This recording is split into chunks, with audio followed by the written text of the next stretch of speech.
Hello दोस्तों, हम लोग पिछला वीडियो में सीखे थे ब्रह्मांड की उत्पत्ति से संबंधित कुछ सिद्धांत, जिसमें के प्रमुख सिद्धांतों में सर्वमान्य सिद्धांतों में जो प्रसिद्ध है लोगों के हमारे बीच, वो था हमारा बिग बैंग थ्योरी।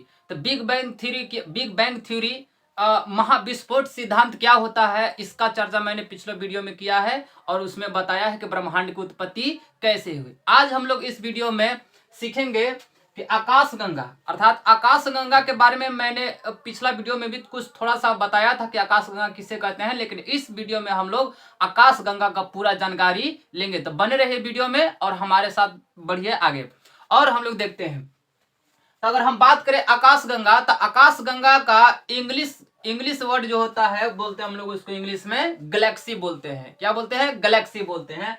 आकाशगंगा जो है तारों का एक विशाल पुंज यानी कि ग्रुप होता है। मैंने पिछला वीडियो में भी समझाया था कि आकाशगंगा जो होता है वो तारों का एक विशाल ग्रुप होता है। इसको हम लोग कभी कभी तारामंडल भी कह देते हैं, इसमें कोई दिक्कत नहीं होता है।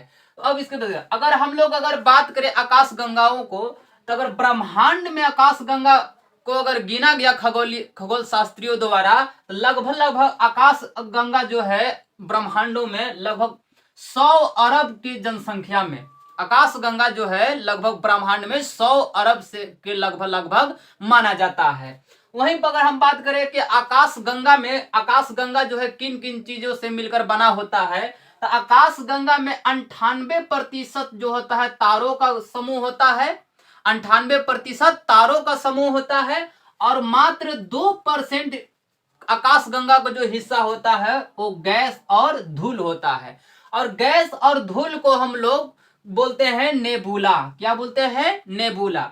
तो 98% पूरा ब्रह्मांड का 98% हिस्सा जो है तारों का होता है और 2% हिस्सा जो होता है गैस और धूल का होता है, जिसको हम लोग नेबुला के नाम से जानते हैं। अब इसमें देखिए, आकाशगंगा को दूसरा नाम भी प्रचलित है, या आकाशगंगा को दूसरा नाम से भी जाना जाता है, जिसको हम लोग बोलते हैं प्रायद्वीपीय ब्रह्मांड। आकाशगंगा को प्रायद्वीपीय ब्रह्मांड के नाम से भी जाना जाता है। अब समझते हैं, ब्रह्मांड में बहुत सारे अरबों की मात्रा में आकाशगंगाएं हैं, तो उन सभी के नाम रखना यहाँ पर संभव नहीं है, इसलिए मैं इसमें से कुछ आकाश गंगाओं का नाम मैंने यहाँ पर क्या किया हूँ, लिखा हूँ, और उसको हम लोग देखते हैं।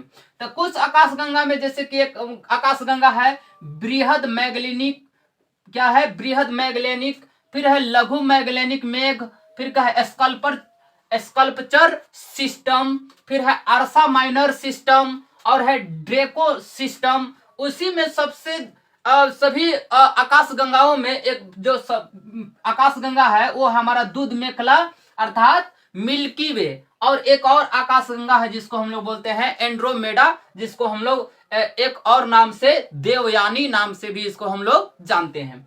इसमें जो हमारा जो आकाश गंगा है दूध मेखला जो आकाश गंगा है, ये हमारे पृथ्वी के सबसे निकट आकाश गंगा है, और हम कह सकते हैं इसी के माध्यम से कि हमारी पृथ्वी जो है वो अति दूध मेखला यानी कि मिल्की वे आकाश गंगा का एक क्या है, भाग है। और इस दूध मेखला के सबसे निकट अगर हम लोग बात करें, दूध मेखला के सबसे निकट अगर हम लोग आकाश गंगा की अगर बात करें, तो वो है हमारा एंड्रोमेडा यानी कि देवयानी। आकाश गंगा के मिल्की वे आकाश गंगा के सबसे निकट के आकाश गंगा माना जाता है एंड्रोमेडा यानी कि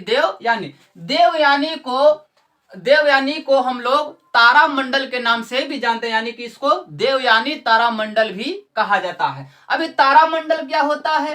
तो तारामंडल क्या होता है? तो तारामंडल का मतलब होता है जब आप रात के समय में जब खुले आकाश में आप खड़ा होइएगा, तो आकाश में जब स्वच्छ आकाश में जब देखिएगा, तो वहां पर तारे जो होते हैं कुछ समूह बनाते हैं, कुछ ग्रुप बनाते हैं, या बोल सकते हैं कि तारे कुछ क्या बनाती है, श्रृंखला बनाती है। तारों का आकाश उसका होता है कुछ विशेष प्रकार की श्रृंखला, विशेष प्रकार की कुछ आकार बनाती है। उन्हीं विशेष प्रकार के तारों की श्रृंखला या आकार को हम लोग बोलते हैं तारा मंडल। क्या बोलते हैं? तारा मंडल। विशेष प्रकार के तारों के समूह को हम लोग क्या बोलते हैं? तारा मंडल कहते हैं। तो देवयानी को हम लोग एंड्रोमेडा को हम लोग देवयानी तारामंडल भी कहते हैं, जो कि मिल्की वे के सबसे निकट का आकाशगंगा माना जाता है। अगर हम लोग एंड्रोमेडा का हम लोग बात करें, तो एंड्रोमेडा जो आकाशगंगा है वो पृथ्वी से 2.5 मिलियन प्रकाश वर्ष दूर है। यानी कि इसका डिस्टेंस जो है एंड्रोमेडा का डिस्टेंस जो है पृथ्वी से 2.5 मिलियन प्रकाश वर्ष दूर माना जाता है। तो इस तरह से जो है आकाशगंगा का मीनिंग होता है, और इस तरह से कुछ आकाशगंगा के यहाँ पर उदाहरण है। हमारा पृथ्वी किस आकाशगंगा का भाग है, तो वो है दूध मेखला अर्थात मिल्की वे का।